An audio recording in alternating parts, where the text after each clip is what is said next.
உரிமைக்களம் பார்வையாளர்கள் அனைவருக்கும் வணக்கம். இன்னைக்கான அரசியல் களத்துல எது சம்பந்தமாக விவாதிக்க போறோம் அப்படின்னா, விடுதலை சிறுத்தைகள் கட்சிக்கு ஒதுக்கப்பட்ட 8 தொகுதிகள்ல செய்யூர் தொகுதியினுடைய கள நிலவரங்கள் எவ்வாறு இருக்கின்றது அப்படின்றதா இந்த காணொலியில் நம்ம பார்க்க போறோம். ஆல்ரெடி நம்ம பெரியகுளம் தொகுதி சம்பந்தமாக பல அனலைட்டிகள்லாம் பண்ணிட்டோம். ஸோ இந்த மாதிரி நாம செய்யூர் தொகுதியினுடைய நிலவரங்கள் எவ்வாறு இருக்கின்றது அப்படின்றத நம்ம கொஞ்சம் டீகோடிங் பண்ண போறோம். ஏன்னா செய்யூர் தொகுதி மிக ஒரு முக்கியத்துவம் வாய்ந்த ஒரு தொகுதி. குறிப்பாக விசிகாவினுடைய ஒரு முகமாக இருந்து கொண்டிருக்கின்ற சிந்தனை செல்வன் அவர்கள் அந்த தொகுதியில போட்டி போடுறாரு. ஆல்ரெடி காட்டுமன்னார் கோவில் தொகுதியில போட்டி போட்ட நபர் தற்பொழுது செய்யூர் தொகுதியில போட்டி போடுகின்றார். ஸோ அப்படிங்கிற பட்சத்துல அந்த மக்கள் அவரை ஏற்றுக்கொள்வார்களா, அவருடைய வெற்றி வாய்ப்புகள் எந்த அளவுக்கு இருக்கின்றது, இது போன்று பல்வேறு வகையான தரவுகள் எல்லாமே இந்த காணொலியில கொஞ்சம் டீட்டெயிலா பார்த்துடலாம். நண்பர்கள் அனைவருக்கும் இளம்பெரு வழுதியின் இனிய வணக்கம். நாங்க படிமத்து பார்த்துட்டோம், இனி ஜென்மத்துக்கும் எங்களால குடிய முடியாது. அதனால நாங்க சண்டை போட போறோம்.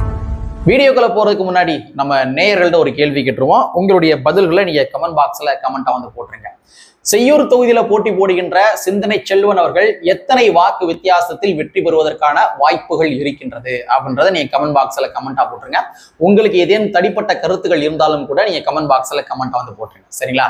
சரி, செய்யூர் தொகுதியினுடைய கள நிலவரங்கள் எவ்வாறு இருக்கின்றது, செய்யூர் தொகுதியினுடைய கள நிலவரங்கள் எவ்வாறு இருக்கின்றது என்பதை தெரிந்து கொள்வதற்கு முன்னாடி, கடந்த 2021 சட்டமன்ற எலெக்ஷன்ல செய்யூர் தொகுதியினுடைய கள நிலவரங்கள் எவ்வாறு இருந்தது அப்படின்றத தெரிஞ்சுக்கிட்டாதான் நம்ம 2026 ஓரளவுக்கு நம்ம ப்ரெடிக்ஷன் பண்ண முடியும்.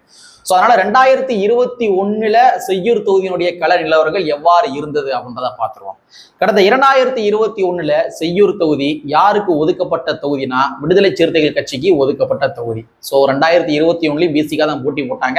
இப்போ 2026 கூட விசிகா தான் செய்யூர் தொகுதியில போட்டி போடுறாங்க. ஸோ கடந்த 2021 செய்யூர் தொகுதியில விசிகா சார்பாக போட்டி போட்ட நபர் யாருன்னா பனையூர் பாபு அவர்கள். ஸோ அவர் 82,750 வாக்குகள் வாங்குகின்றார். ஸோ பனையூர் பாபு அவர்களை எதிர்த்து போட்டி போட்ட கட்சி ஏடிஎம்கே கனிதா சம்பத் என்று சொல்லப்படுகின்ற வேட்பாளர் தான் போட்டி போடுகின்றார். அவர் 78,708 வாக்குகள் வாங்குகின்றார். ஸோ ரெண்டு பேர்த்துக்குமே வேறுன்னு சொல்ல பார்த்தோம்னா 4,042 வாக்குகள். ஸோ 4,042 வாக்கு வித்தியாசத்துல கடந்த 2021 விசிகாவுடைய பனையூர் பாபு அவர்கள் வெற்றி பெறுகின்றார். ஸோ வேறு யாரெல்லாம் போட்டி போட்டாங்க? தேமுதிக வந்து போட்டி போட்டிருக்காங்க. சிவா என்று சொல்லப்படுகின்ற ஒரு வேட்பாளர், அவரு 3,054 வாக்குகள் வாங்கி இருக்கின்றார். அதே மாதிரி மக்கள் நீதி மையத்தின் சார்பாக அன்பு என்று சொல்லப்படுகின்ற ஒருத்தர் போட்டி போடுறாரு. அவரு 1,968 வாக்கு வித்தியாசத்தில் வெற்றி பெறுகின்றார். ஸோ ஆல்ரெடி செய்யூர் தொகுதி என்பது வெற்றி பெற்ற ஒரு தொகுதி தான். கணிசமான வாக்கு வேரியன்ஸ்ல வெற்றி பெற்ற ஒரு தொகுதி தான். ஸோ செய்யூர் தொகுதியை இந்த முறை இந்த 2026 விடுதலை சிறுத்தை கட்சி கைப்பற்றுமா என்று கேட்டால் நிச்சயமாக கைப்பற்றும். அதுல எந்த விதமான மாற்று கருத்தும் கிடையாது. ஆனா என்ன வாக்கு வேரியன்ஸ் எவ்வளோ அப்படின்றத நம்மளால ப்ரெடிக்ஷன் பண்ண முடியாது. காரணம் என்ன அப்படின்னா, முதல்ல செய்யூர் தொகுதியில வந்து யார் யார் போட்டி போட்டாங்க? 2021 பனையூர் பாபு போட்டி போறாரு, ஏடிஎம்கே வந்து போட்டி போறாங்க. ஆனா இந்த முறை தேமுதிக செய்யூர் தொகுதியில கடந்த முறை போட்டி போட்ட தேமுதிக சிவா அவரு 3,054 வாக்குகள் வாங்கினார். ஸோ அந்த வாக்குகள் தற்பொழுது திராவிட முன்னேற்ற கழகத்தினுடைய கூட்டணிக்கு இந்த 2026 செல்கின்றது. அதே மாதிரி மக்கள் நீதி மையம் வந்து 1,968 வாக்குகள் வாங்கியிருக்காங்க இல்லையா? ஸோ அந்த வாக்குகளும் கூட தற்பொழுது திராவிட முன்னேற்ற கழகத்தினுடைய கூட்டணிக்கு செல்கின்றது. ஸோ தேமுதிகவுடைய வாக்குகள் 3,054, மக்கள் நீதி மையத்தினுடைய வாக்குகள் 1,968, 2 வாக்குகளையும் சேர்த்து வேரியன்ஸையும் சேர்த்தோம் அப்படின்னா 9,064 வாக்கு வித்தியாசத்துல செய்யூர் தொகுதியை விடுதலை சிறுத்தை கட்சி கைப்பற்றுவதற்கான வாய்ப்புகள் இருக்கின்றது. அதாவது நம்ம வந்து ஒரு டேட்டாக்களின் அடிப்படையில் பார்க்கிறோம், தரவுகள் அடிப்படையில் பார்க்கின்றப்ப 9,064 வாக்கு வித்தியாசத்துல விசிக வெற்றி பெறும். ஸோ ஓவராலா பார்க்கின்ற பொழுது வாக்கு வித்தியாசம் என்பது எவ்வளவு வரும்ன்றது நமக்கு தெரியாது. பட் இருந்தாலும் வெற்றி உறுதி அப்படின்றத நம்ம எடுத்துக்கலாம். சரி, வாக்கு வித்தியாசம் எவ்வளவு நம்மளால ஏன் ப்ரெடிக்ஷன் பண்ண முடியல அப்படின்னா, இந்த இடத்துலதான் தமிழக வெற்றி கழகத்தினுடைய விஜய் என்று சொல்லப்படுகின்ற ஒரு ஃபேக்டர் தற்பொழுது உள்ள வந்திருக்கு. ஸோ இந்த ஃபேக்டர் எவ்வளவு வாக்குகளை பிரிக்க போகின்றது அப்படின்றது நமக்கு தெரியல. பட் இருந்தாலும் நமக்கு கிடைத்த ஒரு தரவுல சொல்றேன். ஏன் நம்மளுடைய யூடியூப் சேனல்லையே வந்து கமெண்ட் செக்ஷன்ல ஒரு தோழர் பதிவிட்ட பதிவு வந்து நான் டிஸ்பிளேல காட்டுறேன், நீங்களே பாருங்க.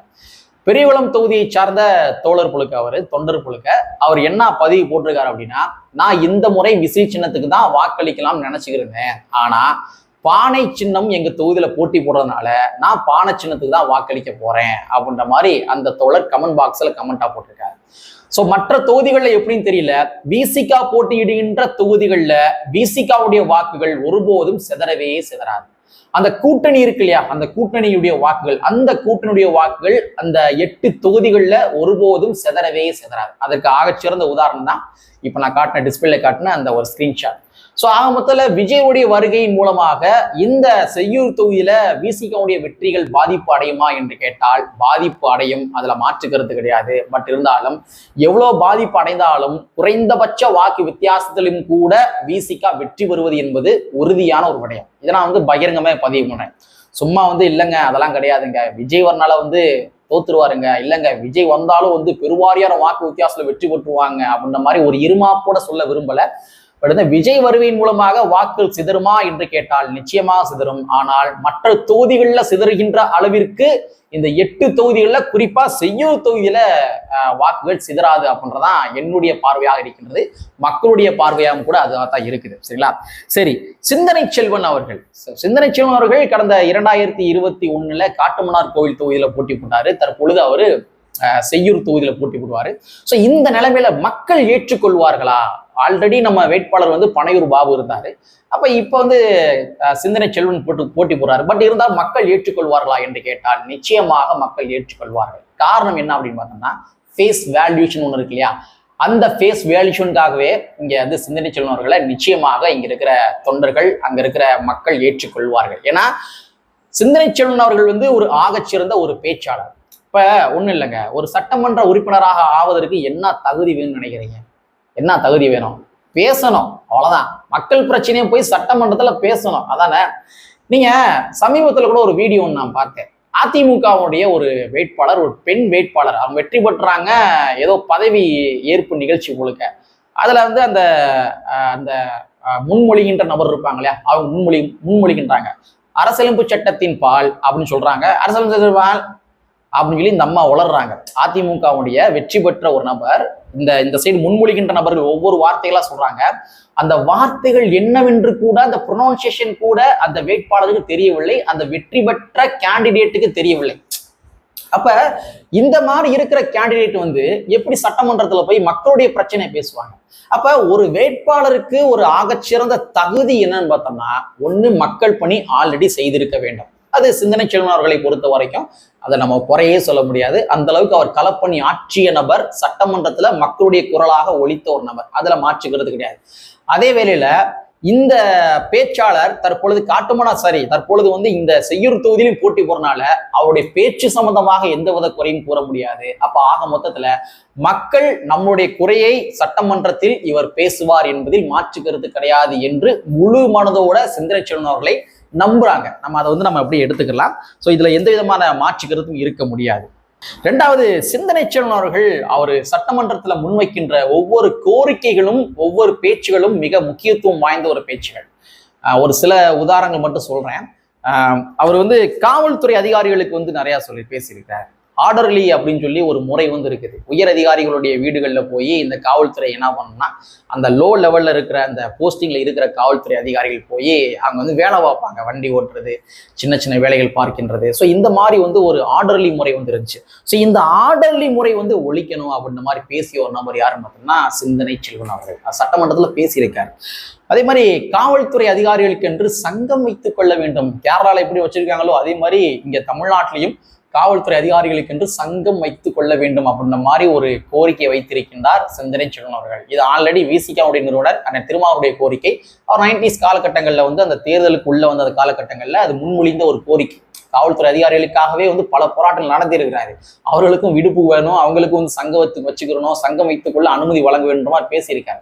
ஸோ அண்ணன் திருமாவுடைய கோரிக்கையை சிந்தனை செல்வன் அவர்கள் பிரதிபலித்திருக்கின்றார். இன்னும் சொல்ல போறாதான், எஜுகேஷன் ரீதியாக சிந்தனை செல்வன் அவர்கள் பல விடயங்களை சட்டமன்றத்துல பேசியிருக்காரு. பேசி நிறைய விடயங்களை ஈர்த்து கொண்டு வந்திருக்கின்றார். அது ரொம்ப டீப்பா சொன்னோம்னா நிறைய நேரம் எடுத்துக்கிறோம். பட் இருந்தாலும் சொல்றேன், ஷார்ட்டா மட்டும் சொல்றேன். நிறைய மாணவியர்கள் வெளிநாடுகளுக்கு கல்விக்காக அனுப்பியிருக்கிறார். தன்னுடைய பேச்சாற்றல் மூலமாக சில பல திட்டங்களை ப்ரொவோக் செய்து அதை புதுமை அடைய வைத்து ரிமைண்ட் பண்ணி அரசாங்கத்தின் மூலமாக பணம் செலவழிக்க வைத்து பல மாணவியர்கள் வந்து வெளிநாடுகளுக்கு வந்து படிப்பதற்காக அனுப்பி வைத்திருக்கின்றார் இவருடைய முயற்சினாலதான். சரிங்களா? அது திமுக நிதி ஒதுக்கல, அதெல்லாம் ரெண்டாம் பட்சம். பட் இருந்தாலும் அந்த விஷயத்த சட்டமன்றத்துல வந்து சொல்லணும்ல, சொன்னாதானே அடுத்தவங்க செஞ்சு தருவாங்க. அப்ப சொல்லிய ஒரு நபர் யாருன்னு பார்த்தோம்னா அது சிந்தனை செல்வர்கள். இது போன்ற பல்வேறு வகையான விடயங்களை நம்ம அடுக்கிட்டே போகலாம். ஸோ அப்படிங்கிற பட்சத்துல செய்யூர் தொகுதி மக்களை பொறுத்த வரைக்கும் என்னுடைய பிரச்சனையை சட்டமன்றத்துல பேசுறதுக்கு ஒரு ஆள் வேணும். அப்ப என் பிரச்சனையை வந்து கிளியர் கட்டா பேசுறதுக்கு ஒரு நபர் யாருன்னா அது வந்து சிந்தனை செல்வர்கள். அது என்பதில் மாற்றுக்கருத்து இருக்க முடியாது. ஸோ அதனால நாங்க அவருக்கு வாக்களிப்போம் அப்படின்ற மாதிரி அந்த ஒரு உறுதித்தன்மையை வந்து பார்க்க முடிகின்றது. சமூக வலைத்தளங்களில் கூட சில பல காட்சிகள் நம்ம பார்க்கிறோம். சில கட்சிகள்லாம் என்ன பண்றாங்கன்னா தனியா அந்த வேட்பாளர் மட்டுமே போறாரு, வாக்கு கேட்கிறாரு, சுத்தி ஒரு 4-5 நபர்கள் மட்டும்தான் இருப்பாங்க. ஆனா சிந்தனை செல்வர்கள் போகின்ற பொழுது மக்கள் திரட்சியை காண முடிகின்றது. இந்த திரட்சிகள் என்பது சும்மா வந்துடாது. அந்த ஃபேஸ் வேல்யூஷன் இருக்கணும், ஆல்ரெடி தெரிந்த ஒரு நபரா இருக்கணும், மக்களுக்காக ஒரு பேசிய நபரா இருக்கணும். ஸோ அந்த மாதிரி இருக்கின்ற பட்சத்துல சிந்தனை செல்வர்கள் சோலவா போய் பிரச்சாரம் பண்ணாலும் கூட மக்கள் திரட்சியை பார்க்க முடிகின்றது. அந்த வகையில செய்யூர் தொகுதியில சிந்தனை செல்வர்கள் நிச்சயமாக வெற்றி பெறுவார் என்பதில் மாற்று கருத்து இருக்க முடியாது. நான் மீண்டும் அழுத்தம் திருத்தமாக கூறிக்கொள்கின்றேன். விஜயுடைய வருகையின் மூலமாக செய்யூர் தொகுதியில பின்னடைவுகள் ஏற்படுமா என்று கேட்டால் வாக்குகள் ஓரளவுக்கு சரியும், நான் இருமாப்போட சொல்ல விரும்பல, ஓரளவுக்கு சரியும். பட் இருந்தாலும் குறைந்தபட்ச வாக்கு வித்தியாசத்தையாச்சும் வெற்றி பெற்றுருவார். நம்மளுடைய டேட்டாக்கள் அடிப்படையில் கணிப்பு பார்க்கின்ற பொழுது 9064 இது வந்து அதிகமாவதற்கு தான் வாய்ப்புகள் இருக்கின்றது. ஓகே, ஏன்னா நிறைய கூட்டணி கட்சிகள் திமுக வந்திருக்கிறாங்க. அது ஒரு பக்கம் இருந்தாலும் கூட விஜயுடைய வருகையின் மூலமாக வாக்குகள் குறையுமா என்று கேட்டால் குறையும். பட் இருந்தாலும் குறைந்தபட்ச வாக்கு வித்தியாசத்தையாச்சும் வெற்றி என்பது அந்த தொகுதியை பொறுத்தவரை உறுதி என்பதை பதிவு செய்து கொண்டு கற்பி ஒன்று செயல் புரட்சி சென்று புரட்சியாளர் அம்பேத்கருடைய வரியை கூறிக்கொண்டு நிறைவு செய்கின்றேன். நன்றி, வணக்கம்.